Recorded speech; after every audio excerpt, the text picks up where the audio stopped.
कोए और उल्लू। यह कथा कोए और उल्लू के विषय में है और यह एक प्रेरणादायक कहानी है।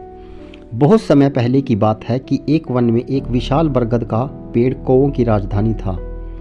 हजारों कौवे उस पर वास करते थे। उसी पेड़ पर कौवों का राजा मेघवर्ण भी रहता था। बरगद के पेड़ के पास ही एक पहाड़ी थी जिसमें असंख्य गुफाएं थी। उन गुफाओं में उल्लू निवास करते थे। उनका राजा अरिमर्दन था। अरिमर्दन बहुत पराक्रमी राजा था। कौवों को तो उसने उल्लुओं का दुश्मन नंबर 1 घोषित कर रखा था। उसे कौवों से इतनी नफरत थी कि किसी भी कौवे को मारे बिना वह भोजन नहीं करता था। जब बहुत अधिक कौवे मारे जाने लगे तो उनके राजा मेघवर्ण को बहुत चिंता हुई। उसने सभी कौवों की एक सभा इसी समस्या पर विचार करने के लिए बुलाई। मेघवर्ण बोला, मेरे प्यारे कौवों, आपको तो पता ही है कि उल्लुओं के आक्रमण के कारण हमारा जीवन असुरक्षित हो गया है। हमारा शत्रु शक्तिशाली और अहंकारी है। हम पर रात को हमले किए जाते हैं। हम रात को देख नहीं पाते। हम दिन में जवाबी हमला नहीं कर पाते क्योंकि वे गुफाओं के अंधेरे में सुरक्षित बैठे रहते हैं। फिर मेघवर्ण ने सयाने और बुद्धिमान कौवों में से अपने सुझाव देने के लिए कहा। एक डरपोक कौवा बोला, हमें उल्लुओं से समझौता कर लेना चाहिए। वह जो शर्तें रखे हम स्वीकार करें। अपने से ताकतवर दुश्मन से निपटते पिटते रहने में क्या तुक है। बहुत से कौवों ने कां कां करके विरोध प्रकट किया। एक गर्म दिमाग का कौवा चीखा, हमें उन दुष्टों की से बात नहीं करनी चाहिए। सब उठो और उन पर आक्रमण कर दो।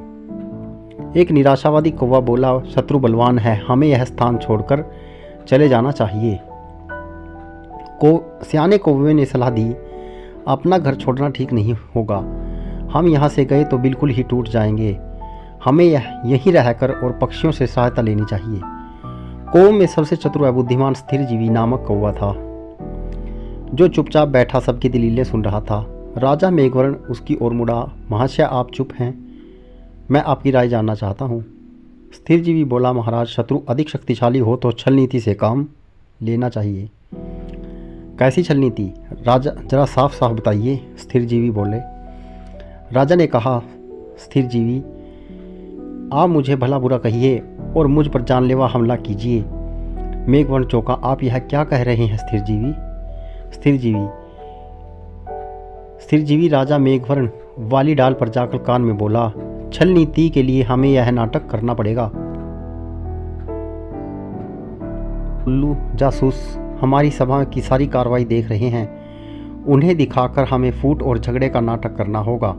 इसके बाद आप सारे कौवों को लेकर ऋषिमुख पर्वत पर जाकर मेरी प्रतीक्षा करें। मैं उल्लुओं के दल में शामिल होकर उनके विनाश का सामान जुटाऊंगा। घर का बेदी बनकर उनकी लंका को ढाऊंगा। फिर नाटक शुरू हुआ। स्थिरजीवी चिल्लाकर बोला, मैं जैसा कहता हूँ वैसा कर राजा। राजा के बच्चे, क्यों हमें मरवाने पर तुला है? मेघवर्ण चीख उठा, गद्दार, राजा से ऐसी बदतमीजी से बोलने की तेरी हिम्मत कैसे हुई? कई कौवे एक साथ चिल्ला उठे, इस गद्दार को मार दो। राजा मेघवर्ण ने अपनी पंख से स्थिरजीवी को जोरदार थप्पड़ मारकर तनी से गिरा दिया और घोषणा कर दी कि मैं गद्दार स्थिरजीवी को कौवा समाज से निकालता हूँ। अब से कोई भी कौवा इस नीच से कोई संबंध नहीं रखेगा। आसपास के पेड़ों पर छिपे उल्लू जासूसों की आंखें चमक उठी।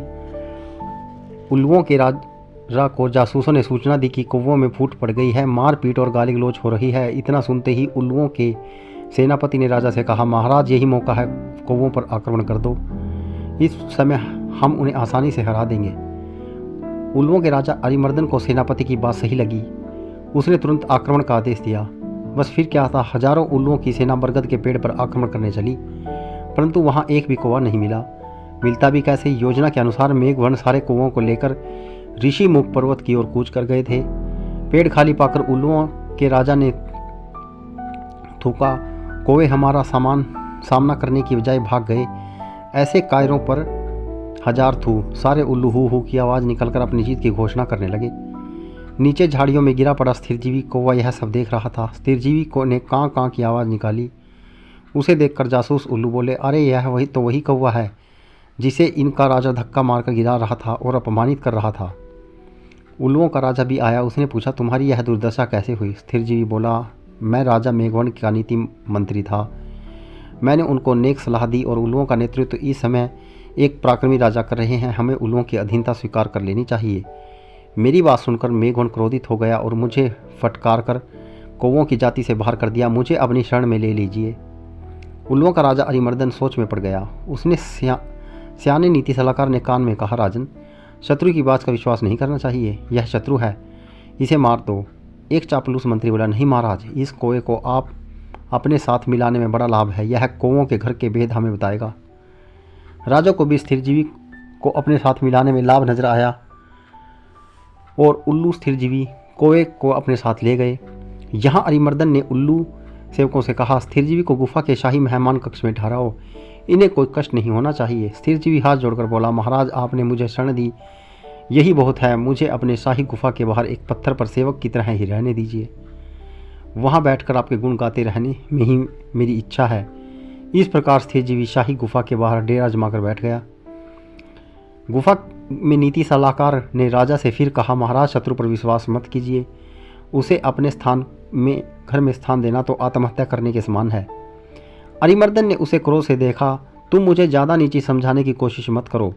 चाहो तो तुम यहाँ से जा सकते हो। नीति सलाहकार उल्लू अपने 2-3 मित्रों के साथ वहाँ से सदा के लिए यह कहता हुआ निकल गया कि विनाश काले विपरीत बुद्धि।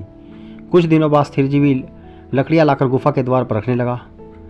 सरकार, सर्दियाँ आने वाली है, मैं लकड़ियों की झोपड़ी बनाना चाहता हूँ ताकि ठंड से बचाव हो।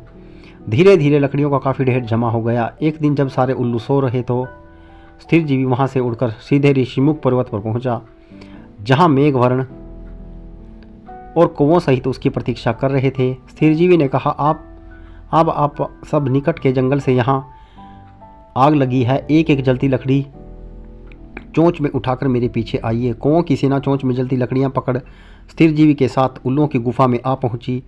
स्थिरजीवी द्वारा लगाई लकड़ियों में आग लगा दी गई। सभी उल्लू जलने या दम घुटने से मर गए। राजा मेघवर ने स्थिरजीवी को कौवा रत्न की उपाधि दी। सीख, शत्रु को अपने घर में पनाह देना अपने ही विनाश का सामान जुटाने के समान है।